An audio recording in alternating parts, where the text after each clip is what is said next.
नमस्कार, मी वैशाली स्वागत करत आहे तुमचं माझ्या मराठी ब्लॉग चॅनलमध्ये. सगळ्याजणी कशा आहे, आशा करते मस्त असाल. तर आज आहे शुक्रवार. तर कालचा जो व्हिडिओ गेला तुम्हाला, तर त्याच्यामध्ये मी म्हटलेलं होतं की तुम्हाला काल जो व्हिडिओ आहे तो अर्धा येईल. तर आज बनवणार आहे मी डोसं, जे काय ते इडली किंवा आप्पे. आता काय काय ह्याच्यातलं बनवायचं होते बघूया. जर एकच डोसेच फक्त करा म्हटले तर तेवढंच करणार. आता कोण कसं खातं आहे त्याच्यावरती आहे.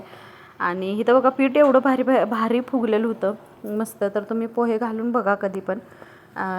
आपलं जे डोशाचं जे पीठ आहे तर फुगून एवढं भारी होते ना, ह्याच्यात सोडा वापरायला लागतो आहे ना काय. तर इथं आहे ना, आता सकाळी मी आंघोळ तेन माझी झालेली होती आणि पीठ बघितलेलं. तर ह्यांना मी सकाळी करून दिलेलं होतं. आणि हे टायमिंग जे आहे ना, तर हे आहे 10 वाजताचं टायमिंग. श्री सुहानी ह्यांच्यासाठी मला हे डोसे जे आहेत ते करायचं होतं. आणि काम पण भरपूर होतं आज आवरायचं. त्यामुळं म्हटलं पूर्ण व्हिडिओ आता करत बसायला नको, जसा होईल तसा करायचा, असं सुरू होतं माझं.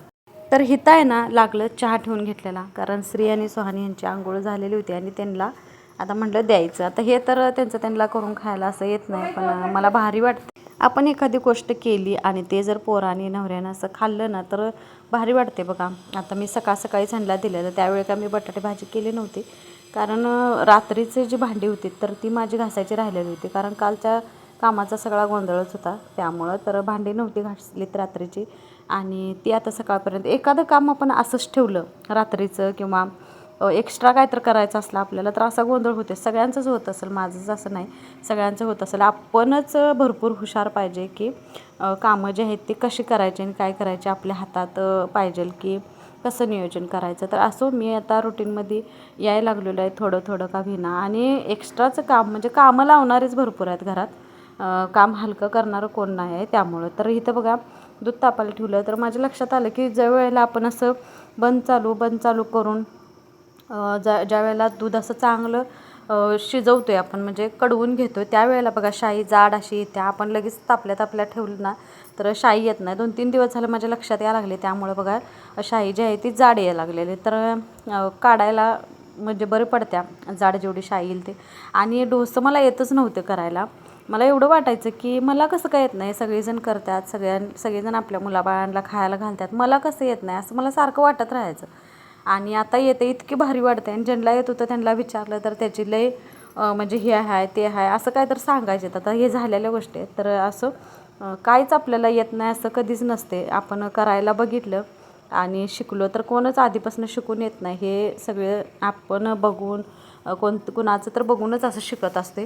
तर तसंच मी पण आता इथं डोसे केलेलं आहे. मला पण आवडते आणि माझ्या घरातल्या पोरांना पण आवडते डोसं खायला. त्यामुळं मला इतकं भारी वाटते आता बनवायला येते तर. आणि तवा पण माझा चांगला लागलेला आहे मला, त्यामुळं तर ह्याच्यामध्ये डोसे इतकं भारी उठत होतं, किती पण करत बसावं असं वाटत होतं.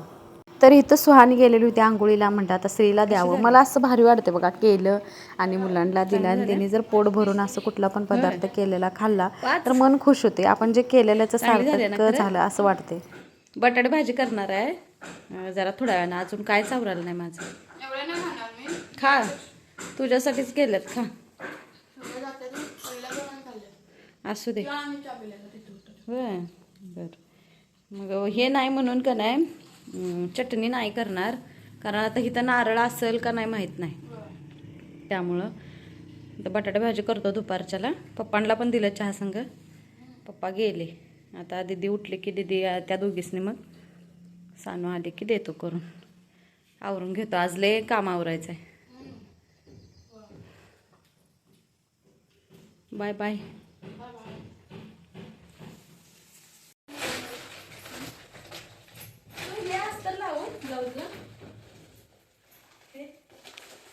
कुठल्या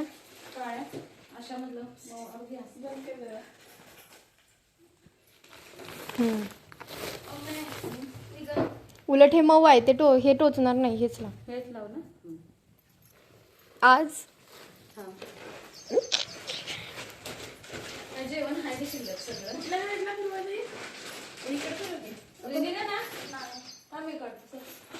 मग तेच निघते तिकडलंच डायरेक्ट हलाले बघ. फिरून की आणि फक्त पाय इकडं टाकते ते फिराले. तर बघा जे म्हण आहे बघा, एक लेक नाही तोपर्यंत लिहून घ्यावं आणि सून नाही तोपर्यंत खाऊन घ्यावं म्हणतात. तसंच प्रकार आता व्हायला लागला आहे. पोरी मोठ्या व्हायला लागल्यात तर त्यांना साड्या ज्या आहेत कधी तर नेसणार, पण हौस किती असते बघा. आणि मग त्याच त्यांची जर हौस पुरवायची नाही तर आपल्यात मग जगण्यात काय अर्थ आहे. तर असं वाटते मला. तर संक्रांतीला जी काळी साडी घेतलेली होती, सुहानीचं म्हणणं होतं की मला त्याचं ब्लाऊज शिव. आता मी तर कुठं सारखं घालणार होतो, त्यामुळं म्हटलं चला तिला आवडल्या तर द्यावं तिला. आणि तशा तर 4 साड्या आहेत आणि 4 साडीमधल्या आता त्या दोघी कुठल्या कुठल्या साड्या घेतात आणि मग मी त्या दोघींच्याच मापानं ब्लाऊज शिवायचा असा विचार केला. दोन साड्या ज्या आहेत त्या मला शिवायचं असं मी विचार केलेला आहे. तर आज तिचं ब्लाऊज काळं जे आहे ते कट करायचं होतं आणि शिवायचं होतं. एवढी खुश होत्या बघा. सुहानी घालणार तर कधी सणालाच, ह्या गवर गणपतीत घातलं की त्याच्यावर पुढच्या गवर गणपतीत. पण एवढी हौस वाटते त्यांना, कारण मम्मीचं काम जे आहे ते लेट नाही, ब्लाऊज शिवायचं स्वतःसाठी किंवा पोरींसाठी म्हटल्यानंतर ती एवढी खुश होते की आज तिचं ब्लाऊज जे आहे ते पूर्ण मी करणार. त्यामुळं तर आज मी लवकरच आवरून घेतलेलं होतं, कारण जेवण होतं शिल्लक आणि ह्या सगळ्यांसाठी मी डोसा आणि भाजी केलेली होती. तर इथं श्रीला म्हटलं की भांडी ते सगळे नेऊन ठेवू. आधी कुरकुर करतो आहे, पण श्रीचं तसं नाही, तेव्हा सांगल तेवढं सगळं काम करतो आहे. आणि माझं पण म्हणणं हेच आहे, पोरगी पोरगं असं कुठलं आलं की दोघांना पण काम लावायला पाहिजे. आपण खाण्यापिण्याचा अधिकार दोघांना देतो आहे, तर कामं करण्याचा अधिकार पण दोघांना पाहिजे. मग मुलगी असू दे किंवा मुलगा असू दे, मुलगी करत्या तर मुलग्यानं का करू नये, असं माझं मत आहे. तर इथं श्रीला सगळी भांडी जी आहेत ती बाहेर ठेवायला लावलं.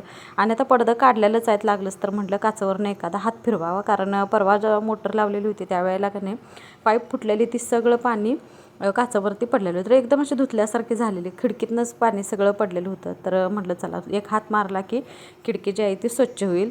तर असं आता एक बुट्टी नेऊन ठेवली आणि लागलं. बाहेर खेळायला जायचं नाही म्हटलं की असा घरात काय तर कारभार करत असतो. आता ऊन एवढा आहे, तेवढ्यात ना पण तो नजर चुकवून काय ना काय तर कारभार करून बाहेर जातच असतो खेळायला.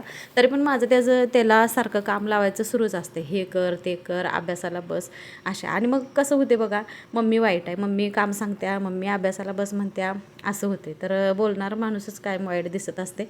पण असो, त्यांच्या चांगल्यासाठीच आपण सांगणं, आपली किरकिर करणं कधी पण चांगलीच आहे. तर हिथं आता बॉलनं खेळला आणि परत दुसरे भांडे आहेत, तर सगळीच न्यायचे काय असं विचारते. मला हसू पण येते त्याच्या विचारण्याचं, पण कधी राग मानत नाही म्हटला तरी पण. आणि थोड्या वेळानं तो माझ्या तोंडाकडे बघतोय आणि करतोय. तिन्ही पण पोरं माझी एवढी शाने आहेत. तर बघा हिथं आता सुहानीची आंघोळ होत होती, तोपर्यंत म्हटलं की आपण भांडी जी आहेत ती बाहेर बाकीची वज्ज होतं त्याला, तर नेऊन ठेवावं, त्याला पाणी त्यानं काढून ठेव म्हटलं, पटापटा भांडी घासून घ्यावं. आता हे 10चंच टायमिंग आहे, 10 सव्वा 10चं टायमिंग आहे, पण ऊन एवढं होतं की काय सांगायला नको. आणि तेवढ्यातनं त्यानं कारभार केला, मोबाईल हलवून ठेवला आणि इकडं बॉल म्हणजे तो आत गेलाच नाही असं मला दाखवा लागला आहे.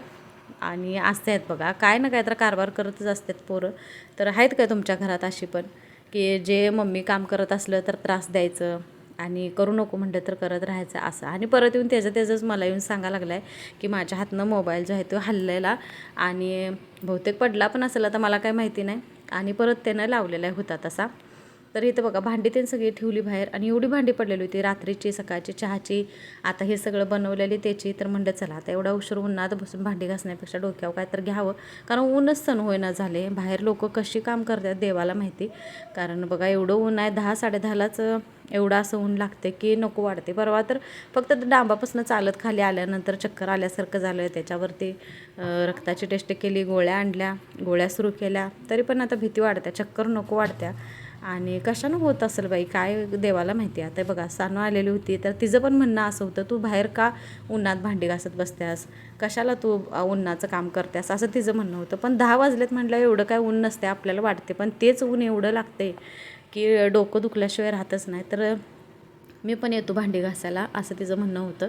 तर सानूने इथं भांडी मी जशी सगळी देईल तशी धुवून घेतलेले आहेत, कारण उन्हात काम करत बसण्यापेक्षा पटकन दोघीजण आपण आवरून जाव्या आत असं तिचं म्हणणं होतं. तर करू लागली बघा. शेवटी आपल्या मुलांशिवाय आपली माया, आपली काळजी ही कोणच करत नाही. तर इथं आता म्हणतं चला तुम्हा सगळ्यांसाठी, तू चहा संग खाणार का काय, तर नाही, तिला बटाटे भाजी पाहिजे होती. तर बटाटू मी सकाळीच शिजवून ठेवलेलं होतं, पण ह्यांच्या कामासाठी एकदा मामा आलेले होते, त्यांच्यासंग ते बोलत बसले, त्यामुळं आणि घर पण आवरायचं होतं मला, त्यामुळं म्हटलं ह्यांना पटकन आता भाजी त्यानं करत बसायला नको, चहासोबतच द्यावं म्हणून ह्यांना चहासोबत दिलं.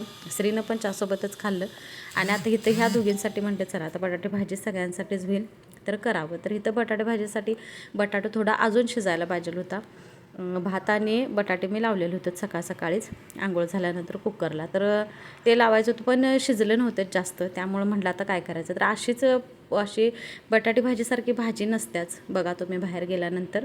तर आता ह्याला काय करायचं म्हटलं तर चला फोडणी देऊन तर बघूया. एखाद्या वेळेस तेलाच्या ह्याच्यात मुरले तर मुरले.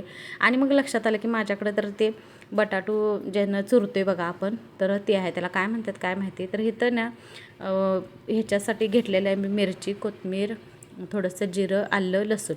तर ह्या बटाटू भाजीला अशीच सगळे पेस्ट करून घातली तरच छान लागत्या आणि चव लागतं. तर ह्याला कांदा नसतोय आणि मला तर माहिती आहे, कारण मी कधीच नाही घालत, कांदा नसतोय. तर इथं घातलेलं आहे आणि हे आता बारीक होत नव्हतं, त्यामुळे म्हटलं चला ते मॅशर जे आहे त्यानं मॅश करून घेऊया. आणि एकदम बघा मस्त असं बारीक झालेलं होतं. आता इथं पटापटा ह्या सगळ्यांना देऊन घेतलं आणि शेजारच्या ताईंना पण द्यायचं होतं, त्यामुळे इथं ताट करून घेतलं. तर बघा पोरं, आज शुक्रवार होता आणि म्हटलं की ह्यांचं एकदा असा नाश्ता झाला ना की म्हणजे जास्त जेवण करायला पण लागत नाही.